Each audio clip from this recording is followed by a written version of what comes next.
Anh xuyên không kỳ lạ vào thế giới phim tình mãn tứ hợp viện, trở thành Tô Tiểu Hổ 8 tuổi đang đi chạy nạn. Vừa mới được Vương chủ nhiệm dẫn đến viện số 95, đang chờ được nhận nuôi, còn chưa kịp đứng vững gót chân, những ánh mắt oán trách, tham lam, chán ghét hay đùn đẩy, giống như những con dao nhỏ đâm vào người anh. Toàn thân cứng đờ. Vương chủ nhiệm, ông đột nhiên triệu tập mọi người thế này, là có chuyện gì gấp gáp sao? Thưa các vị hàng xóm láng giềng, tôi hôm nay đến đây là muốn tìm một gia đình cho đứa trẻ này. Đứa trẻ tên là Tô Tiểu Hổ, chạy nạn đến đây, không nơi nương tựa. Trong mọi người ai tình nguyện nhận nuôi thằng bé? Vương chủ nhiệm, ông làm thế này đúng là làm khó người ta rồi. Hiện tại tình cảnh nhà nào thế nào ông còn không rõ sao?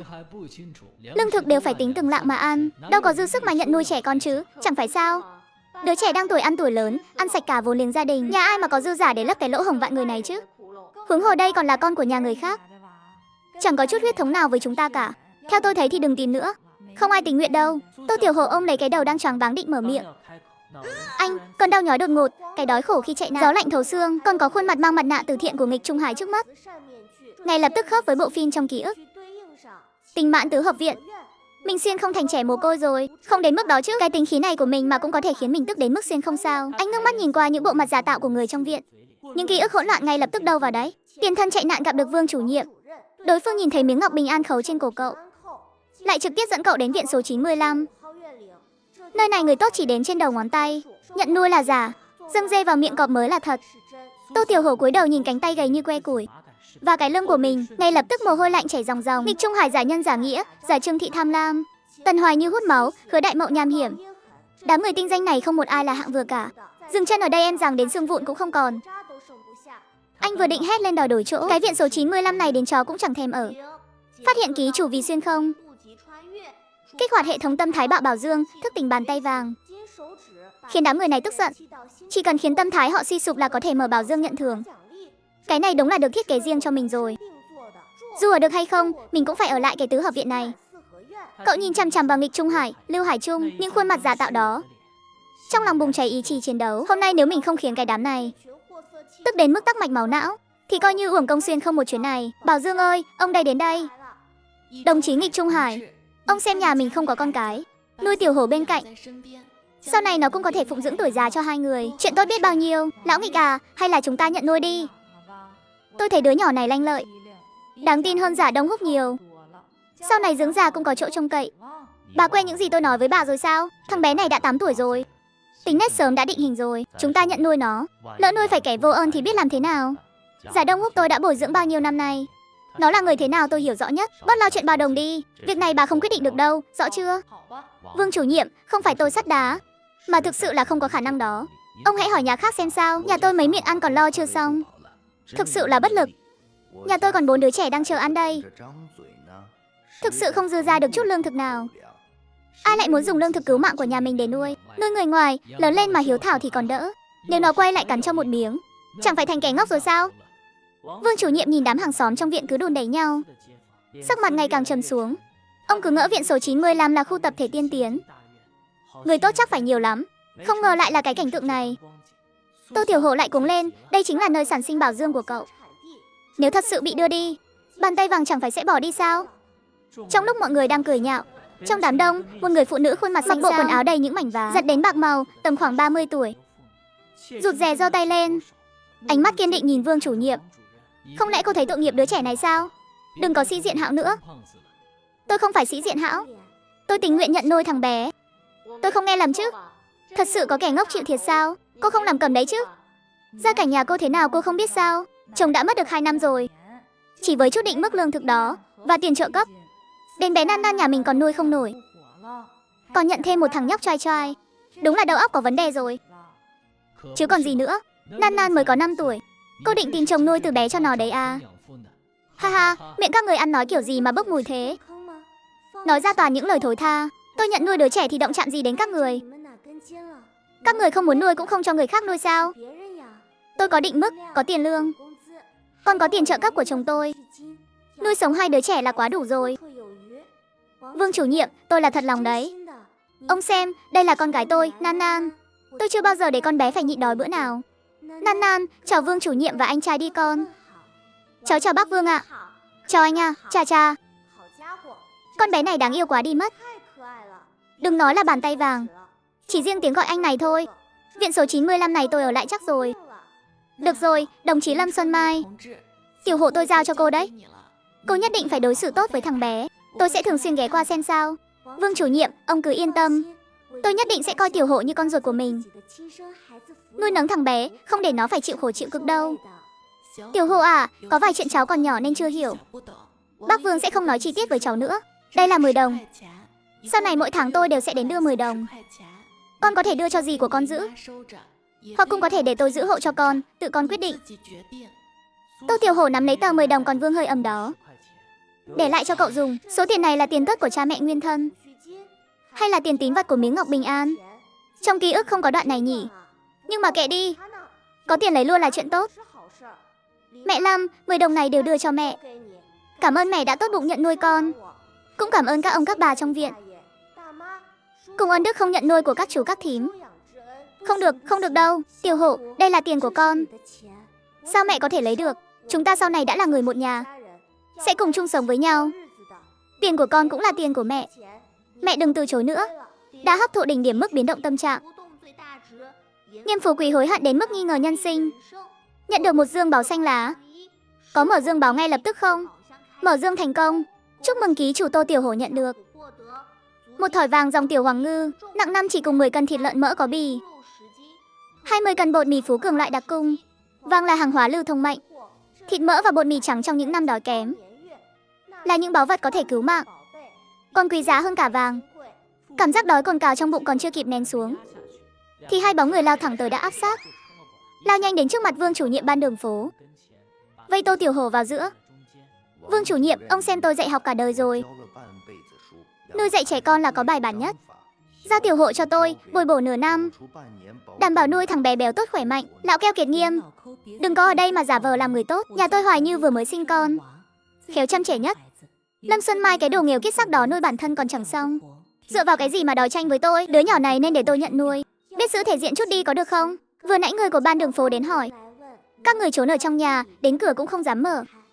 Bây giờ thấy khoản 10 đồng tiền trợ cấp nhận nuôi, lại tranh giành hăng hái hơn bất cứ ai. Xuân Mai à, tôi đây là đang giúp cô. Cô là góa phụ, một mình nuôi tiểu nan nan chẳng dễ dàng gì. Nếu thật sự nhận đứa trẻ này về, sau này cô còn muốn sống yên ổn trong đại viện này nữa không? Nghe tôi đi, nhường đứa trẻ này ra. Bà dám vu khống tôi thấy bà nghèo đến phát điên rồi. Cướp không được thì thôi, mau giao đứa trẻ ra đây. Nếu không tôi sẽ không để yên cho bà đâu. Dì Vương, vừa nãy họ đe dọa con, nói nếu không đi theo họ thì sẽ ném con ra khỏi đại viện, để con đói chốt ở ven đường. Liệu con có thật sự không sống nổi không ạ? Nghiêm Phú Quý, thân phận liên lạc viên khu phố của ông không muốn giữ nữa đúng không? Giả Trương Thị, còn dám dở thói tranh chua vô lại nữa, tôi sẽ lôi trực tiếp ra đường để bêu diếu trước bàn dân thiên hạ. Vương chủ nhiệm bất giận, đều là hiểu lầm giữa hàng xóm láng giềng thôi, bỏ qua cho họ lần này đi. Dì Vương, vì ông nội này vừa nãy nói chuyện còn oai phong hơn cả gì. Có phải ông ấy là lãnh đạo lớn hơn cả gì không à? Vừa nãy ông ấy còn lườm con, giống như con đã làm sai điều gì vậy. Đứa nhỏ đừng nói bậy. Vương chủ nhiệm mới là lãnh đạo ở đây, tôi đều nghe theo ông ấy. Dì Vương, dì giúp con chôn cái này đi. Chôn cái này rồi, cứ coi như con đã có người nhà. Nếu dì đi rồi, ông ấy chắc chắn sẽ vứt con ra ngoài mất. Tiểu Hồ đừng sợ, có gì ở đây, không ai dám đuổi con đi đâu. Mịch Trung Hải, ông là nhất đại gia quản sự trong đại viện, mà lại bắt nạt một đứa trẻ như vậy, thật quá đáng.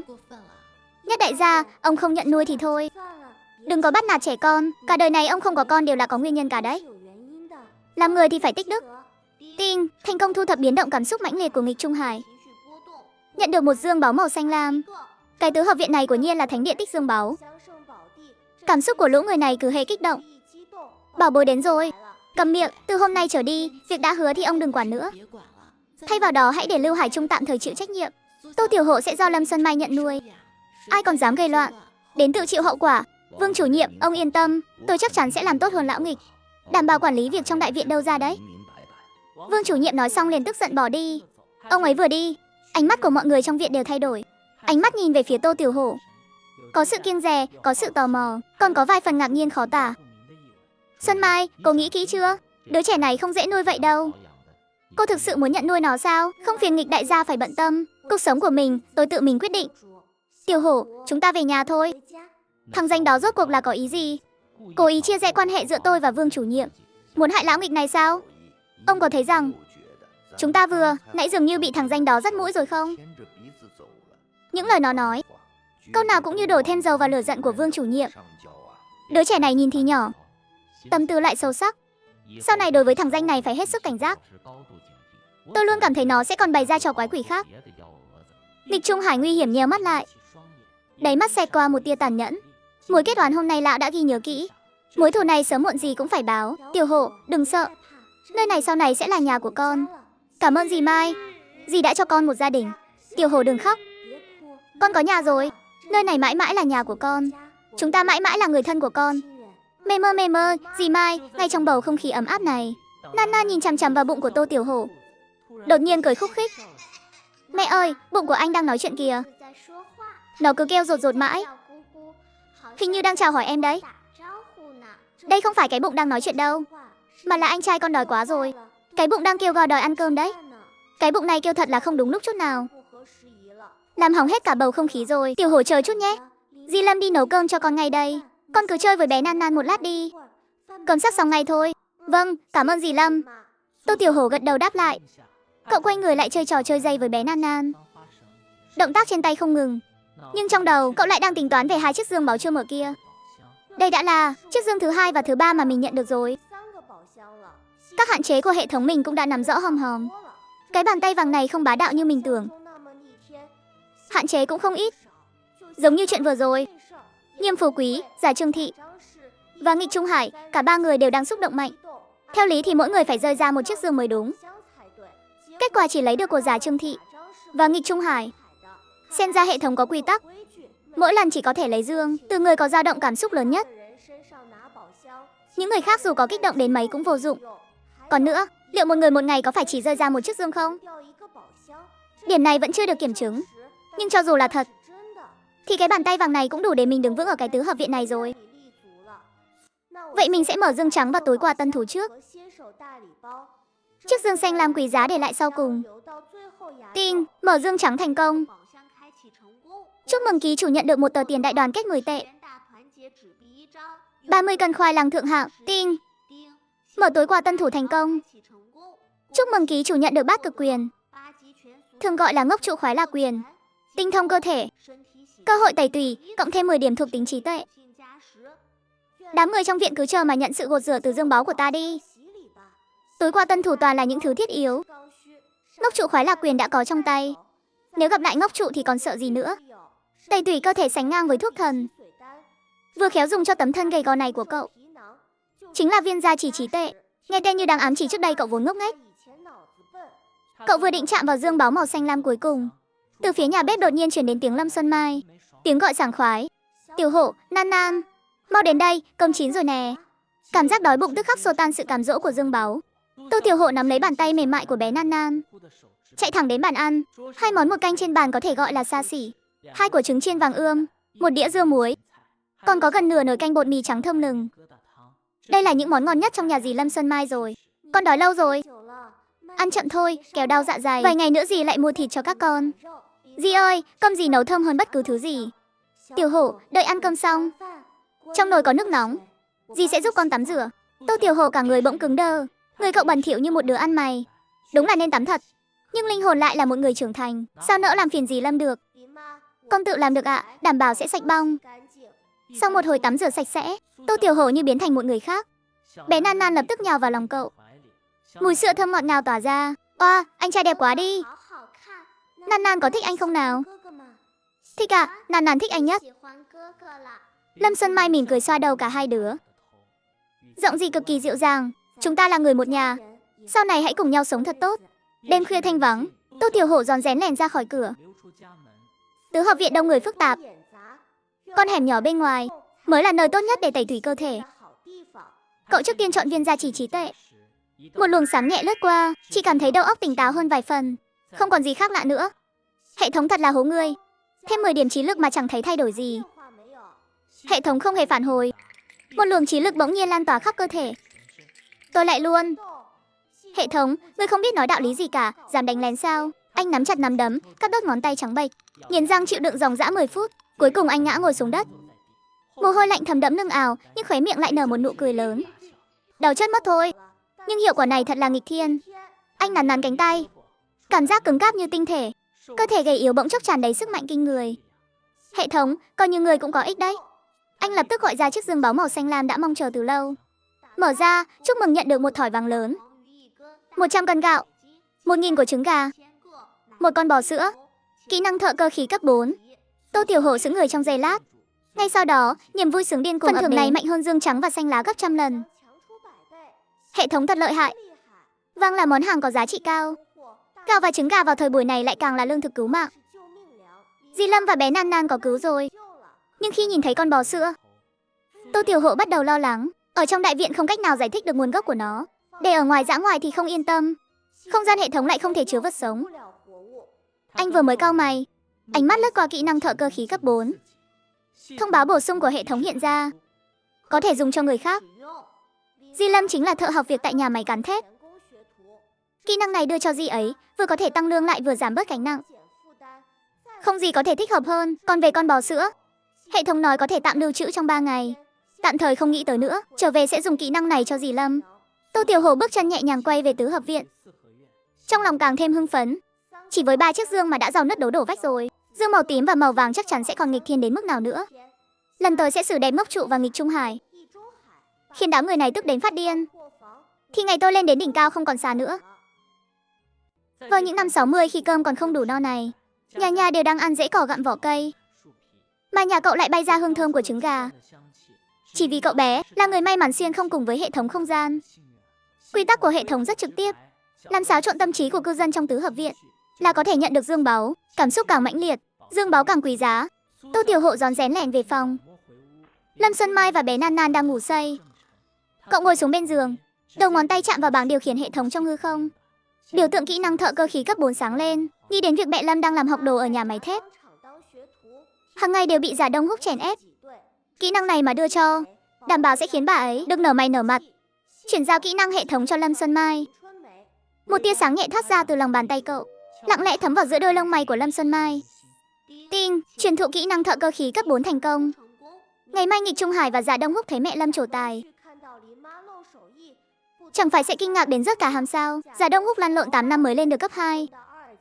Mẹ Lâm lên thẳng cấp 4. Hắn không tức điên mới lạ, dương báu chắc chắn rồi. Cậu chạm vào khay trứng gà từ không gian hệ thống dưới gối, mong chờ niềm vui lớn sau khi trời sáng. Cơn buồn ngủ ập đến, ôm lấy ý nghĩ làm giàu mà chìm vào giấc ngủ. Trời đất ơi, con gà nhà mình đẻ được 3 quả trứng này.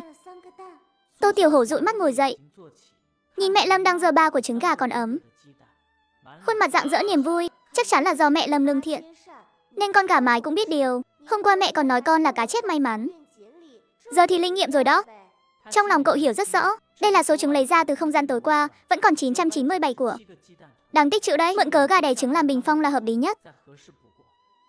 Phải, Tiểu Hổ nhà ta là ngôi sao may mắn. Con ăn 2 quả để bồi bổ cơ thể đi. Mỗi người một của, phúc khí phải chia đều, nếu không sẽ chạy mất đấy.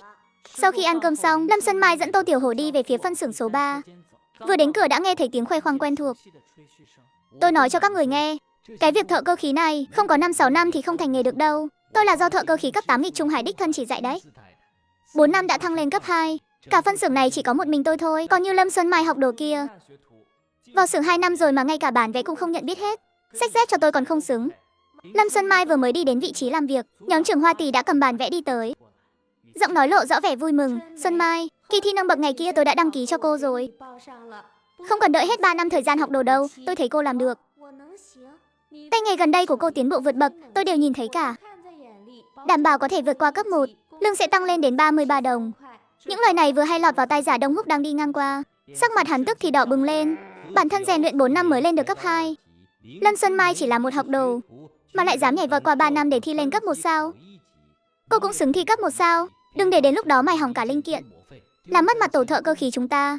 Tôi có vượt qua kỳ thi được hay không thì cứ chờ xem. Còn thi cử gì nữa, bây giờ tôi sẽ trổ tài cho cô thấy, để cô biết thế nào là bản lĩnh của thợ cơ khí cấp 2. Tô Tiểu Hổ đứng ở trong góc, nhìn thấy lồng ngực Giả Đông Húc phập phồng dữ dội. Bảng điều khiển hệ thống đã hiện lên mục tiêu, lời nhắc nhở về sự biến động cảm xúc đang gia tăng. Kịch hay mới chỉ vừa bắt đầu. Giả Đông Húc càng nghĩ càng không nuốt trôi được cơn giận này. Năm đó mình rèn luyện hết 3 năm học đồ, lại dốc sức thêm 1 năm nữa mới thi đỗ thợ cơ khí cấp 1. Lâm Xuân Mai mới vào xưởng được 2 năm. Dựa vào cái gì mà dám nhảy vọt qua 3 năm để thi trực tiếp? Hắn nắm chặt chiếc cờ lê, bước chân nặng nề đi về phía chỗ làm của nghịch Trung Hải. Trong đầu toàn là ý nghĩ không thể để cô ta yên ổn được. Sư phụ, kỳ thi thợ cơ khí ngày kia, ông là giám khảo chính phải không? Sao, thằng nhóc con đột nhiên lại quan tâm đến chuyện này? Con muốn tham gia thi thợ cơ khí cấp 3, con nói nhảm gì thế? Tay nghề của con còn cách cấp 3 xa lắm. Lên đó là mất mặt tôi. Dựa vào cái gì mà Lâm Xuân Mai được thi, còn tôi thì không? Cô ta mới làm học đồ được 2 năm. Đến cả bản vẽ còn chưa nhận diện hết mà cũng đòi thi. Chính miệng Hoa tỷ nói là muốn báo danh cho cô ta. Chuyện này chẳng phải là làm loạn sao? Kỳ thi mà tưởng như trò chơi đồ hàng trác. Sắc mặt Nghịch Trung Hải lập tức trầm xuống. Ông ta đã sớm nhắm vào căn phòng của nhà Lâm Xuân Mai. Chỉ mong cô ta không trụ nổi nữa để dễ bề thâu tóm gia sản. Giờ cô ta lại muốn dựa vào kỳ thi này để đổi đời. Chưa kể đến thằng nhóc Tô Tiểu Hổ ngày hôm qua đã làm ông ta mất mặt trước toàn thể người dân trong viện. Nợ này đúng lúc tính sổ một lượt luôn. Đi hỏi Hoa tỷ xem sao. Kỳ thi này rốt cuộc có còn biết quy tắc là gì không? Hai người kẻ trước người sau hùng hổ đến trước chỗ làm việc của Hoa tỷ. Nghịch Trung Hải vừa tới nơi đã lập tức chất vấn. Ngự ái Hoa, cô để Lâm Xuân Mai thi thợ cơ khí sao? Thời gian học đồ của cô ta còn chưa xong, cô muốn cho cô ta lên trời chắc. Nghịch công, tay nghề của Lâm Xuân Mai đã sớm đạt chuẩn rồi. Các người đều ở cùng một khu viện, giúp đỡ mẹ góa con côi không phải là điều nên làm sao? Giúp đỡ cũng không được làm hỏng quy tắc. Đi, tôi muốn xem thử tay nghề giỏi giang của cô ta ra sao. Lâm Xuân Mai đang chăm chú mài linh kiện. Đầu ngón tay thoăn thoắt, nhanh nhẹn đến mức không giống một học đồ. Ánh nắng ban mai phản chiếu lên linh kiện cô vừa gia công xong, đường vân rất đều đặn, các góc cạnh nhẵn mịn, còn tinh xảo hơn cả sản phẩm của thợ già lâu năm. Đây chính là kỹ năng thợ cơ khí cấp 4 mà Tô Tiểu Hồ đã tặng. Đây, cái này là do cô mài sao? Là tôi vừa làm xong. Không thể nào, chắc chắn là Hoa tỷ đã giúp cô rồi. Sư phụ, cô ta gian lận. Lời vừa dứt, từ phía cửa phân xưởng đã truyền đến một giọng nói lanh lảnh. Anh mới là kẻ gian lận, dựa vào cái gì mà ngậm máu phun người? Mọi người quay đầu nhìn lại, thấy Tô Tiểu Hồ đang bưng một chiếc cốc sứ đứng ở đó. Khuôn mặt nhỏ nhắn đỏ bừng lên, nhưng ánh mắt lại sáng rực đầy quyết tâm. Lâm Xuân Mai vội vàng tiến lại đón. Tiểu Hồ, sao con lại đến đây? Con đến đưa nước cho mẹ Lâm. Thì nghe thấy hai kẻ xấu này nói mẹ gian lận. Mẹ Lâm, linh kiện mẹ gia công đâu rồi?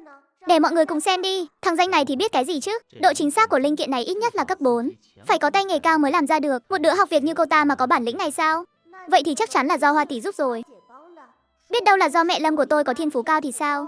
Không giống ai đào bái sư thợ bậc 8. Luyện 8 năm rồi mà vẫn là thợ bậc 2. Thật là ngốc nghếch mà. Giả Đông Húc tức đến toàn thân run rẩy. Lâm Xuân Mai này, được tôi muốn thi đấu với cô. Tôi không tin một thợ bậc 2 như tôi lại không thắng nổi một đứa học việc như cô. Đấu thì đấu, nhân tiện để mọi người xem thử liệu có đúng là thầy giỏi mới có trò hay không. Đừng để đến lúc đồ đệ thua, mặt mũi của sư phụ cũng chẳng còn. Giả Đông Húc, thắng về cho tôi. Cho bọn họ biết ai mới là người nắm giữ quy tắc của phân xưởng. Tiểu Hổ, mẹ sợ thi không lại. Mẹ quên con là cá chết may mắn rồi sao? Đảm bảo mẹ sẽ thắng. Được, tôi đấu với anh. Ánh mắt Nghịch Trung Hải lóe lên sự âm hiểm, tim ông ta thắt lại, hỏng rồi. Vừa nãy kích động quá mức, lại để Giả Đông Húc chấp nhận lời thách đấu. Cô ta còn chưa thạo việc, làm sao thắng được? Trừ khi có phép màu xảy ra. Dáng vẻ tự tin tràn trề này của Tô Tiểu Hồ thật không bình thường. Có gì đó mờ ám. Giả Đông Húc trong đầu chỉ toàn nghĩ đến chuyện khoe mẽ thị uy, cỡn ngực kiễng chân nhìn xuống Tô Tiểu Hồ, lộ mũi hét lên trời. Nhóc con, hôm nay hãy để mày thấy anh Đông Húc của mày sẽ đè bẹp mẹ Lâm của mày như thế nào. Hừ, chỉ với trình độ thợ bậc 2 nửa mùa như anh mà đòi so với trình độ bậc 4 của mẹ Lâm tôi sao? Đúng là nạp mạng. Đánh cược thì được, nhưng không có tiền cược thì chẳng có gì thú vị. Mắt Giả Đông Húc sáng lên. Đây đúng là tên ngốc tự mang lợi lộc đến dâng tận miệng. Nếu tôi thắng, hai người phải công khai thừa nhận đã gian lận, dập đầu 3 cái thật kêu, nhường lại công việc ở nhà máy cán thép cho tôi. Vừa có thể lấy lại thể diện, vừa có được công việc, nhà cửa và chiếm đoạt tài sản. Một mũi tên trúng 3 đích, kẻ tồi tệ này thật là độc ác. Dồn vào đường cùng. Chẳng trách kiếp trước tôi tức đến mức phải xuyên không. Lâm Xuân Mai và Hoa tỷ vội vàng kéo Tô Tiểu Hồ lại khuyên ngăn. Các công nhân vây xem cũng vô cùng phẫn nộ. Giả Đông Húc thật chẳng ra gì, không để cho mẹ góa con cô lấy một con đường sống. Nghịch công cũng chẳng buồn quản. Mẹ Lâm yên tâm, mẹ chỉ cần chuẩn bị thắng thôi. Những việc khác cứ giao cho con. Có trình độ thợ cơ khí cấp 4 ở đây, chắc chắn thắng. Lâm Xuân Mai và Hoa tỷ đầy mặt hoang mang. Đứa trẻ này lấy đâu ra tự tin thế nhỉ? Bàn bạc xong chưa? Đừng có lề mề nữa. Tôi còn phải vội về nhà ăn cơm đây. Được, tôi đồng ý với tiền cược nếu anh thắng. Thế còn lúc anh thua thì sao? Tôi mà thua à? Đầu óc anh bị vào nước rồi à? Người thì xấu mà cứ thích tưởng bở. Đến cả tiền cược lúc thua cũng không dám nghe. Là sợ rồi sao? Hay là cái danh thợ cơ khí cấp 2 này của anh là do gian lận mà có? Tiền cược cứ đảo ngược lại là được. Anh phải dập đầu 3 cái xin lỗi chúng tôi. Công việc ở xưởng thép của anh cũng sẽ thuộc về chúng tôi. Cộng thêm một chiếc xe đạp hiệu Phượng Hoàng mới tinh nữa. Được, cược thì cược. Thua tôi đền một chiếc xe đạp hiệu Phượng Hoàng. Tôi không đời nào thua được. Thế mới đúng chứ. Chút khích tướng mà cũng không chịu nổi. dễ đối phó hơn Nghịch Trung Hải nhiều. Nghịch Trung Hải suốt quá trình đều lạnh lùng đứng xem. Tô Tiểu Hổ đột nhiên lớn tiếng nói, để công bằng, hãy tìm vài người làm trọng tài. Ai muốn tự ứng cử không? Tôi sợ có người sẽ thiên vị đồ đệ của mình. Thằng danh này lúc nào cũng nhắm vào mình. Thật muốn tát một phát cho nó chết luôn. Vừa dứt lời, một nhóm công nhân trừng mắt Giả Đông Húc lập tức đứng ra tự ứng cử. Trong đó có một thợ cơ khí cấp 7 chủ động đảm nhận. Gân xanh trên trán Nghịch Trung Hải giật giật, suýt nữa thì nổi khùng. Mọi thứ đã sẵn sàng, hai người đứng trước bàn gia công. Trên bàn đã bày sẵn linh kiện thi đấu. Quy tắc thi đấu: so tốc độ, so độ hoàn mỹ, so trình độ thợ cơ khí, ai vừa nhanh vừa tốt sẽ thắng. Tất cả đã chuẩn bị xong chưa? Giả Đông Húc bình thản gật đầu. Lâm Xuân Mai căng thẳng đến mức run tay gật đầu. Tôi tuyên bố trận đấu bắt đầu. Tiếng còi vừa dứt, Giả Đông Húc tay chân thoăn thoắt, tốc độ thao tác cực nhanh. Dù sao cũng là đồ đệ của thợ cơ khí cấp 8, mạnh hơn công nhân bình thường nhiều. Giả Đông Húc chiếm ưu thế lúc đầu. Lâm Xuân Mai lại vì căng thẳng mà run tay. Linh kiện trực tiếp bị hỏng. Chỉ với trình độ học đồ như cô mà cũng dám so với thợ cơ khí cấp 2 như tôi, thật không biết tự lượng sức. Sắc mặt Lâm Xuân Mai trắng bệch, sự tự tin giảm sút nghiêm trọng, tay run rẩy dữ dội hơn. Các trọng tài thợ cơ khí cao cấp đồng loạt lắc đầu lo lắng. Nghịch Trung Hải thì thở phào nhẹ nhõm. May mà trước đó hiệu trưởng Hạ đã nghĩ nhiều rồi. Trong khoảnh khắc ngàn cân treo sợi tóc, Tô Tiểu Hổ nhảy ra hét lớn, Dì Lâm thả lỏng đi. Hãy thể hiện trình độ bình thường của dì đi. Dì chính là thợ cơ khí cấp 4 đấy. Hãy nghĩ đến con và Nan Nan. Nếu thua, chúng ta sẽ không còn đường sống nữa. Câu nói này ngay lập tức đánh thức Lâm Xuân Mai.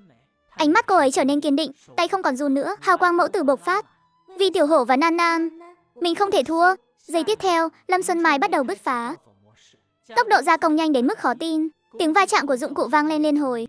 Mỗi bước đều chính xác tuyệt đối. Thành công rồi, cái này ít nhất là trình độ thợ cơ khí cấp 4. Học đồ 2 năm mà đạt đến cấp 4. Đây là thiên tài sao? Tôi đã nhận được một đồ đệ thiên tài. Điều này không thể nào, một học đồ sao có thể có trình độ này? Giả Đông Húc nghe thấy tiếng kinh hô, còn tưởng là đang khen mình. Quay đầu lại định mỉa mai, nhìn rõ thành quả của Lâm Xuân Mai, hắn ta liền sững người. Sao có thể như vậy? Linh kiện của Lâm Xuân Mai không chỉ nhiều về số lượng, mà chất lượng còn tốt, tốc độ thì bỏ xa hắn mấy con phố. Tâm lý Giả Đông Húc hoàn toàn sụp đổ. Ngồi bệt xuống đất vào đầu bứt tái khóc lóc, không thể nào. Sao tôi có thể thua một học đồ được? Mặt mũi của tôi, công việc của tôi, chiếc xe đạp của tôi. Hệ thống phát hiện tâm lý Giả Đông Húc hoàn toàn sụp đổ. Biến động cảm xúc đạt mức tối đa. Chúc mừng ký chủ nhận được dương tím đến ôi trời. Cứ ngỡ lấy được dương xanh là tốt rồi. Không ngờ lại là phần thưởng màu tím. Chắc chắn là cực kỳ bá đạo, tâm lý sụp đổ rồi. Giả Đông Húc hoàn toàn suy sụp. Đã thu dương tím vào túi rồi nhé. Đây chính là báo ứng. Lúc bắt nạt mẹ góa con côi thì chẳng phải rất hống hách sao? Chẳng ai ngờ tới, kỹ thuật thợ cơ khí của Lâm Xuân Mai lại lợi hại đến vậy. Ngay cả thợ cơ khí cấp 2 như Giả Đông Húc cũng không thắng nổi. Đủ rồi, giải tán hết đi. Nghịch Trung Hải cố gắng giữ uy nghiêm, nhưng vì người đông thế mạnh, ông ta có dám đối đầu trực diện đâu. Mẹ Lâm, mau ngồi xuống uống trà, quạt cho mắt này. Dì quá lợi hại luôn. Không sao, dì không mệt đâu. Mẹ Lâm là tuyệt nhất, đánh bại tên Giả Đông Húc kiêu ngạo đó. Lão Nghịch, đừng có lảng tránh sang chuyện khác. Mau chóng công bố kết quả đi. Công bố. Đồ đệ của tôi thua thảm hại rồi. Cái mặt người thầy danh tiếng này của tôi biết để vào đâu. Đồ đệ do thợ cơ khí cấp 5 dạy dỗ mà thế này, thật nghẹn khuất. Tuyệt vời, phân xưởng 3 đã cho tôi một bất ngờ lớn. Tất cả là nhờ xưởng trưởng Lý lãnh đạo sáng suốt. Ha ha ha, nhóc con cậu khéo nói lắm. Lão già này đến thật đúng lúc để xử lý Nghịch Trung Hải. Ông ta vốn không hợp với xưởng trưởng Dương. Nghịch Trung Hải là người của phe họ Dương, tự dâng mình tới làm công cụ. Khụ, tôi tuyên bố người thắng cuộc lần này là đồng chí Lâm Xuân Mai. Mọi người vỗ tay nào. Đồng chí Lâm Xuân Mai, chúc mừng cô. Tôi quyết định thăng cấp vượt bậc cho cô thành thợ cơ khí cấp 4. Trời à, từ học đồ nhảy vọt lên cấp 4 luôn. Thật là ảo ma quá. Được đấy, Lý Hoài Đức đúng là hào phóng. Rõ ràng là đang tát thẳng vào mặt Nghịch Trung Hải. Làm tốt lắm. Lý Hoài Đức, ông dám bỏ qua tôi mà trực tiếp thăng chức sao? Tô Tiểu Hổ nhanh chóng tiến lên cúi chào Lý Hoài Đức. Cảm ơn xưởng trưởng Lý. Ngài thật công minh chính trực. Nhưng có người muốn quyệt nợ. Cầu xin ngài làm chủ cho. Nói ta nghe xem. Cháu và Giả Đông Húc cá cược. Nếu mẹ Lâm của cháu thắng, hắn phải dập đầu 3 cái thật kiêu. Còn thua cả công việc và chiếc xe đạp Phượng Hoàng. Bây giờ hắn thua rồi mà còn muốn quyệt nợ. Nghịch sư phụ, tiền cược là do các người định ra. Thua rồi lại muốn quyệt sao? Hỏng rồi, Lý Hoài Đức muốn xen vào. 1.000 tệ là lương cả năm của tôi. Tuyệt đối không thể nhận. Nhóc con, đừng quên các người đang sống ở đại viện số 95. Lão gia, ông cũng đừng quên là ông không có con cái. Muốn được dưỡng già thì hãy an phận một chút. Với cái tính khí này của già Đông Húc, cháu chỉ cần chọc tức vài câu là hắn bị tai biến ngay. Đến lúc đó ai nuôi ai còn chưa biết đâu. Ngươi, Lý Sưởng trưởng, ngài xem hắn không chỉ quyệt nợ mà còn đe dọa cháu. Nghịch sư phụ, ông thật khiến tôi quá thất vọng. Thua thì phải nhận. Con có phải là đấng nam nhi tứ cửu thành không? Mau thực hiện lời cực đi. Tô Tiểu Hổ, mày đáng chót. Giả Đông Húc phát điên lao thẳng về phía Tô Tiểu Hổ. Tiểu Hổ, cẩn thận. Tô Tiểu Hổ bình tĩnh đứng vững, sẵn sàng vạn toàn, tư thế thiết sơn kháo, tông bay Giả Đông Húc. Giả Đông Húc ngã sầm xuống đất, miệng sùi bọt mép rồi ngất lịm. Thu thập trạng thái tâm lý suy sụp mất kiểm soát của Giả Đông Húc. Nhận được một dương báu màu xanh lam. Thế này là giả phải không? Một đứa trẻ chưa đầy 1m3 mà đánh ngất được người lớn sao? Nghịch Trung Hải đờ người ra như cột điện, không thốt nên lời. Thằng bé này khá đấy. Đây là con trai cô sao? Chắc là vậy. Mình nhận nuôi đúng là một đứa trẻ thần tiên. Vận may cả chép đã đành, võ lực còn mạnh thế này nữa. Đúng là niềm vui bất ngờ. Giả Đông Húc đúng là chiến thần cày dương báu, lại nắm rõ thêm hạn chế của hệ thống. Một người một ngày có thể đóng góp nhiều dương báu. Sau này là ngốc trụ, Hứa Đại Mạo và bọn chúng đều có thể bị trả thù đi trả thù lại nhiều lần rồi. Tất Trung cũng kịp phản ứng lại, vội vàng chạy đi xem Giả Đông Húc. Thợ nghịch định đi đâu? Nhóc con, mày thật cuồng vọng. Buông tôi ra, tôi phải đi xem đồ đệ. Cuồng vọng còn kém xa việc ông muốn quỵt nợ đấy. Thực hiện tiền cược trước đi. Mày còn dám nhắc đến tiền cược sao? Mày đánh Giả Đông Húc thành ra thế này. Mắt ông mù thì đi mà cắt kính đi. Hắn ra tay trước. Tôi chỉ là tự vệ thôi. Mau móc tiền ra, thằng nhóc này không nể nang gì đâu. Bậc thầy đạo đức như mình mà cũng không làm gì được. Đồng chí Nghịch Trung Hải, giác ngộ tư tưởng của ông cần phải nâng cao đấy. Giả Đông Húc hành hung giữa bản dân thiên hạ, gọi phòng bảo vệ đến đưa hắn đi. Lý Hoài Đức, ông dám? Tôi là thợ cơ khí cấp 8 đấy. Có gì mà không dám? Ông tưởng Xưởng trưởng Dương có thể bảo vệ được ông sao? Không được, không thể để phòng bảo vệ đưa đi được. Giả Đông Húc mà để lại di chứng ảnh hưởng đến việc dưỡng lão của mình thì hỏng bét. Để tôi móc, Tiểu Hổ giỏi lắm. Tính cho rõ ràng trước đã.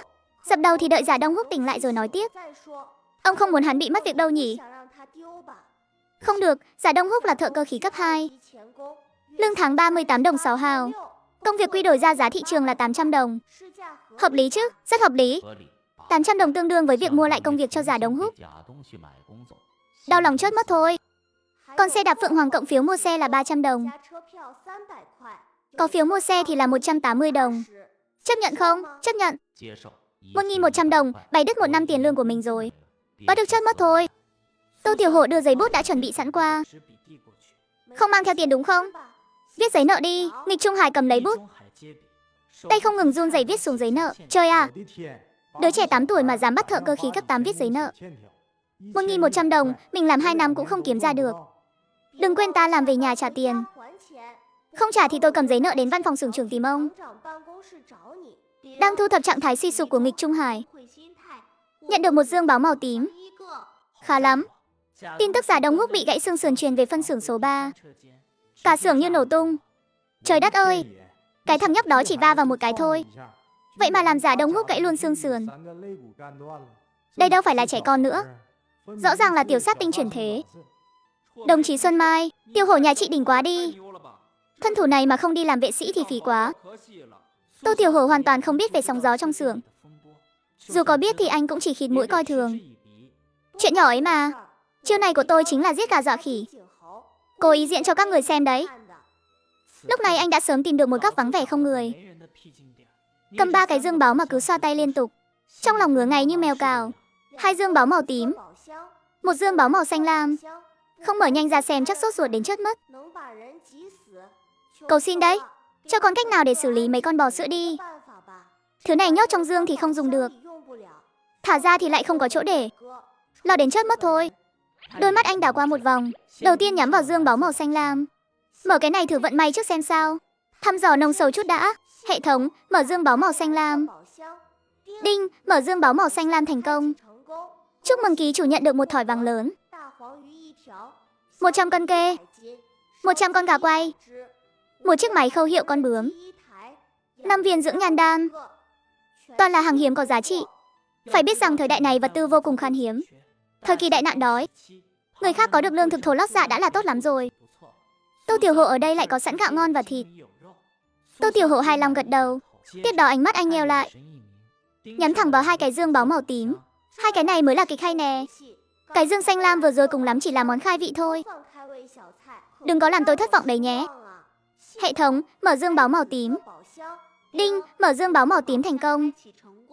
Chúc mừng ký chủ nhận được 3 thỏi vàng lớn, 300 cân bột mì thượng hạng, 200 cân thịt bò kho, 100 chai rượu Mao Đài, 100 cây thuốc lá Trung Hoa. Nhận được kỹ năng y thuật tinh thông. Mở dương báu màu tím thành công. Chúc mừng ký chủ nhận được 3 thỏi vàng lớn, 50 sấp vải dệt,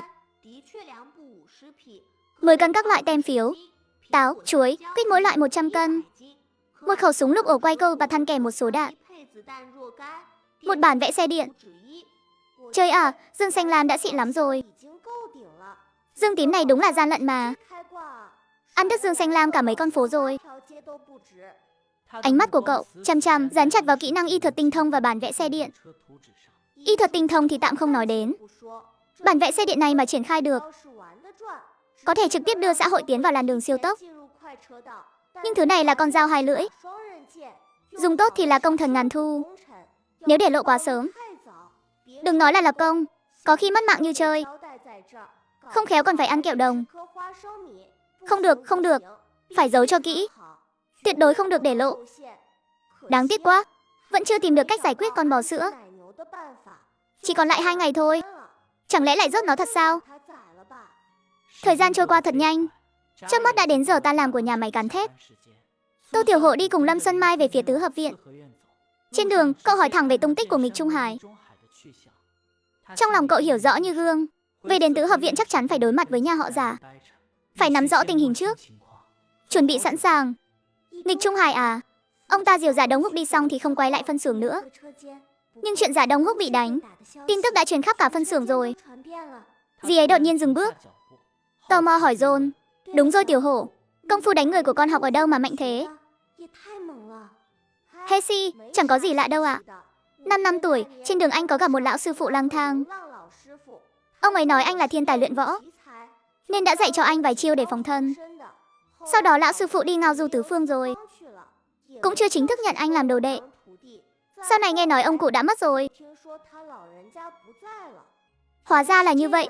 Thảo nào mà lợi hại thế. Đúng là thiên tài luyện võ mà. Đây còn là cơ duyên trời cho. Con trai tôi đúng là phúc tinh chuyển thế. Lâm Xuân Mai càng nghĩ càng vui, thầm cảm thấy may mắn vì con trai mình có vận khí tốt.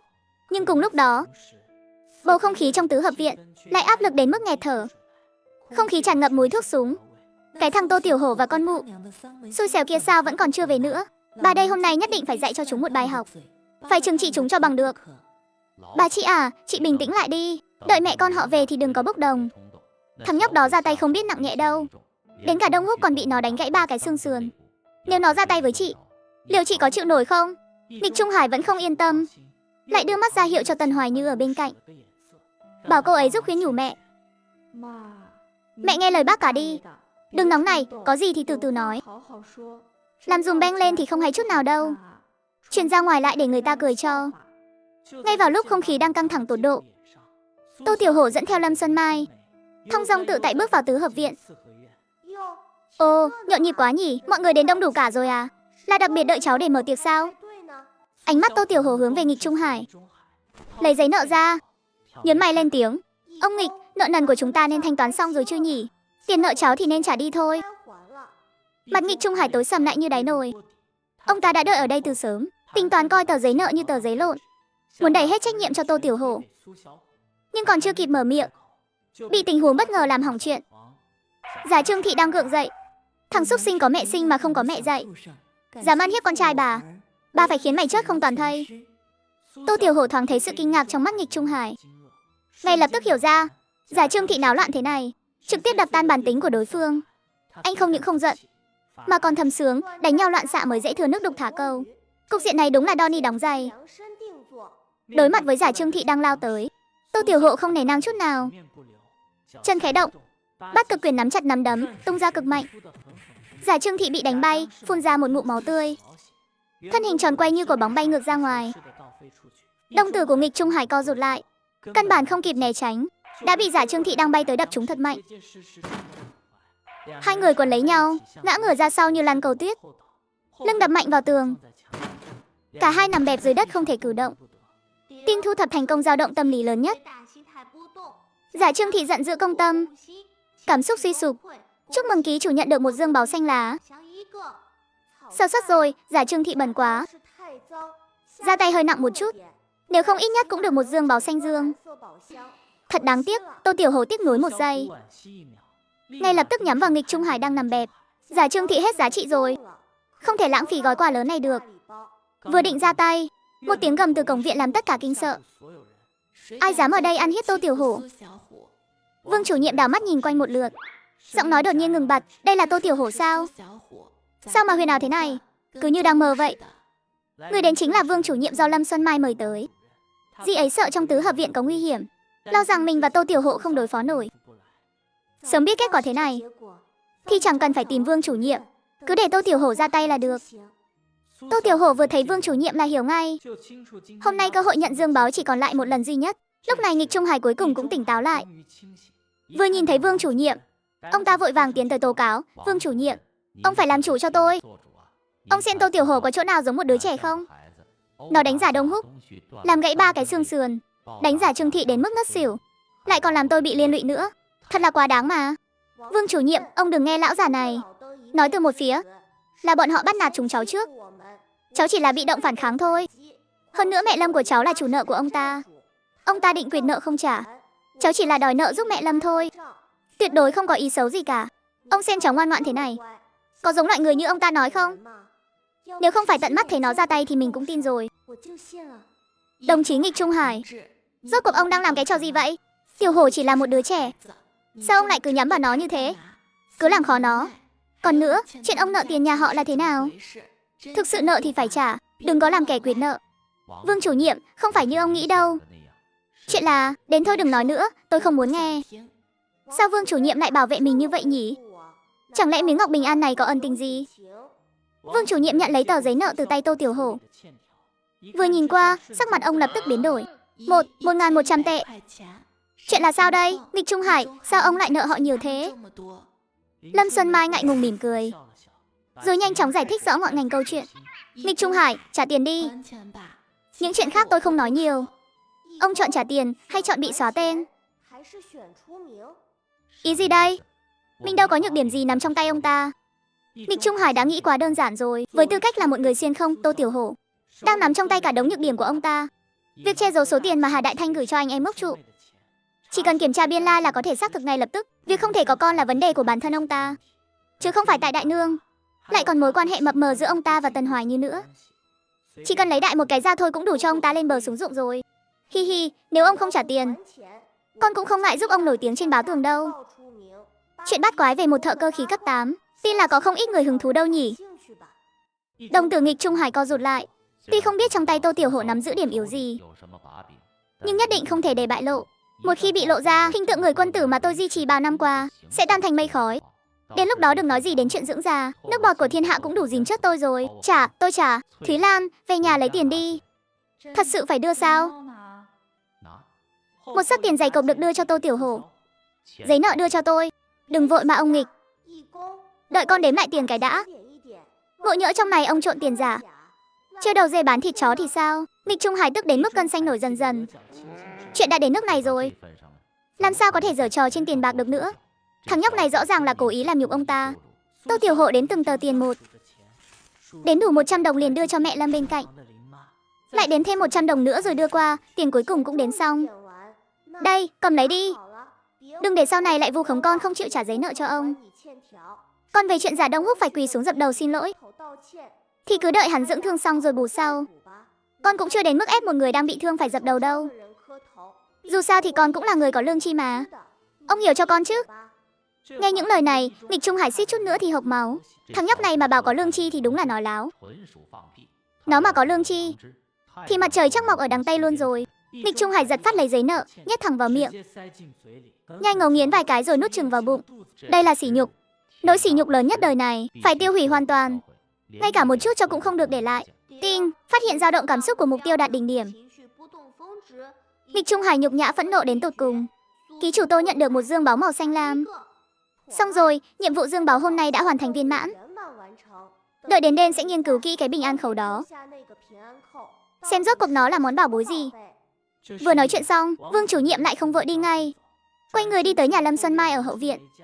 Ông ấy nhắc đến việc làm hộ khẩu cho Tô Tiểu Hổ, còn có cả việc sắp xếp đi học và hứa sẽ có phản hồi trong vòng 3 ngày. Mấy ngày nay ông ấy vẫn luôn tăng ca để xử lý. Chỉ là gần đây người chạy nạn đến Tứ Cửu Thành quá đông, khối lượng công việc thực sự quá lớn. Chuyện của Tô Tiểu Hổ đều là tranh thủ thời gian để làm. Lâm Xuân Mai và Tô Tiểu Hổ nghe xong đều tỏ ý thông cảm. Sau khi tiễn Vương chủ nhiệm đi, Lâm Xuân Mai liền vội vàng đóng chặt cửa chính và cửa sổ. Kín mít, dì Lâm, sao dì lại căng thẳng thế à? Tiểu Hổ, con không hiểu đâu. Dì lớn bằng ngần này rồi mà chưa bao giờ thấy nhiều tiền như vậy. Lâm Xuân Mai bưng 1.100 tệ đó, cứ như là bưng một củ khoai lang bỏng tay, đầu ngón tay đều nóng ran. Chỉ có Tô Tiểu Hổ, dù sao cũng mang linh hồn thế kỷ 21 xuyên không tới, kiến thức rộng rãi, thực sự không hiểu nổi. Có 1.100 tệ thôi mà có gì phải làm ầm lên chứ. Dì Lâm yên tâm, đây mới chỉ là bắt đầu thôi, sau này dì sẽ quen thôi mà. Tiểu Hổ, dì biết con may mắn, có số hưởng, nhưng chúng ta không thể vì tiền mà đi mạo hiểm, biết chưa? Ai mà ngờ được một đứa trẻ 18 tuổi lại có thể khiến nghịch Trung Hải vốn luôn khôn ngoan tự nguyện móc ra 1.100 tệ chỉ vì Tô Tiểu Hổ đánh cược với Giả Đông Húc, thắng chắc ván này. Còn Giả Đông Húc vốn là người thừa kế mà nghịch Trung Hải chọn để dưỡng già, số tiền này đương nhiên do nghịch Trung Hải trả thay rồi. Lâm Xuân Mai muốn khen thưởng chiến công lớn này của Tô Tiểu Hổ, trong lòng đã sớm tính toán xong xuôi, sẽ dẫn theo hai đứa trẻ đến tiệm cơm quốc doanh đánh một bữa thật no nê để lấy chút hơi may. Tiểu Hổ đứa trẻ này thật biết phấn đấu. Tiệm cơm quốc doanh, nơi đó bình thường chẳng dám nghĩ tới. Hôm nay phải để lũ trẻ được mở mang tầm mắt. Đi thôi, mẹ dẫn các con đi ăn đồ ngon, chúng ta sẽ đến tiệm cơm quốc doanh. Tô Tiểu Hổ gật đầu tán đồng, trong lòng thầm nghĩ dì Lâm quả là một người biết ơn. Thời buổi này món ăn ở tiệm cơm quốc doanh vừa hiếm lại vừa chuẩn vị, có thể đi cải thiện bữa ăn đúng là một chuyện tốt lành. Sẵn tiện tranh thủ xem thử tiệm cơm quốc doanh thời đại này trông như thế nào, cũng để dì Lâm và Nan Nan được thỏa cơn thèm. Thật không à? Mẹ ơi, trong tiệm cơm quốc doanh liệu có bánh bao thịt ngọt ngọt không ạ? Tốt quá rồi, nếu được ăn, con chắc chắn có thể ăn 2 cái. Tất nhiên là thật rồi. Ba người dọn dẹp đơn giản một chút, rồi rào bước đến tiệm cơm quốc doanh. Vừa vào tiệm cơm, ba người tìm một chỗ trống ngồi xuống gọi món. Ăn uống thật náo nhiệt. Bé Nan Nan ăn đến mức mặt mũi bỏng nhảy dầu mỡ. Vận may của chúng ta hôm nay thật sự tốt quá.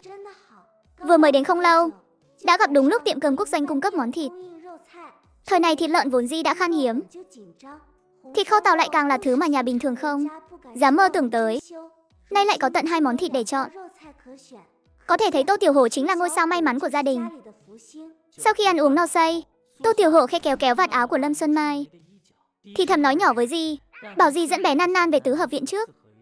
Trong không gian hệ thống vẫn còn tích trữ không ít vật tư, còn có 2 cái dương báu chưa mở, phải tìm một nơi không có người để lấy đồ ra. Nếu không thì tự nhiên xuất hiện, căn bản chẳng cách nào giải thích rõ ràng với dì Lâm. Tiểu Hổ định đi đâu thế nhỉ? Nhưng đứa trẻ này làm việc vốn dĩ luôn có chừng mực, mình cứ làm theo lời nó là được. Anh trai không về nhà cùng chúng ta sao? Chắc chắn là có việc chính sự cần làm rồi. Con phải ngoan ngoãn nghe lời, không được làm vướng chân anh trai. Đợi Lâm Xuân Mai dẫn bé Nan Nan đi xa, Tô Tiểu Hổ quan sát xung quanh, xác nhận không có ai để ý đến mình, liền nhanh chân chui vào một con ngõ vắng vẻ bên cạnh, mở cùng lúc cả 2 dương báu. Dương báu màu xanh lá mở ra thành công. Chúc mừng ký chủ nhận được một thỏi vàng nhỏ, 15 cân thịt lợn mỡ, 50 cân khoai tây. Dương báu màu xanh lam mở ra thành công. Chúc mừng ký chủ nhận được một thỏi vàng lớn, 100 túi bánh mì mỗi túi 500g, 100 hộp mạch nha sữa, 100 cân dầu lạc, một thuộc hạ tên Trương Tam. Tô Tiểu Hổ khẽ nhìn số vàng. Loại phần thưởng như thịt lợn giờ đây đã không còn lạ lắm, nhưng bánh mì, mạch nha sữa và dầu lạc đều là những thứ cực kỳ hiếm có của thời đại này. Trên chợ đen thậm chí còn có thể bán được giá trên trời.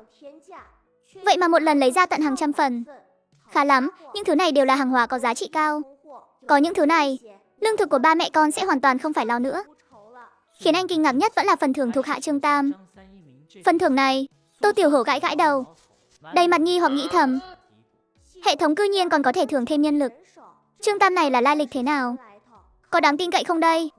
Trong lòng đầy hiếu kỳ, Tô Tiểu Hổ lập tức xem phần giới thiệu chi tiết về người thuộc hạ này.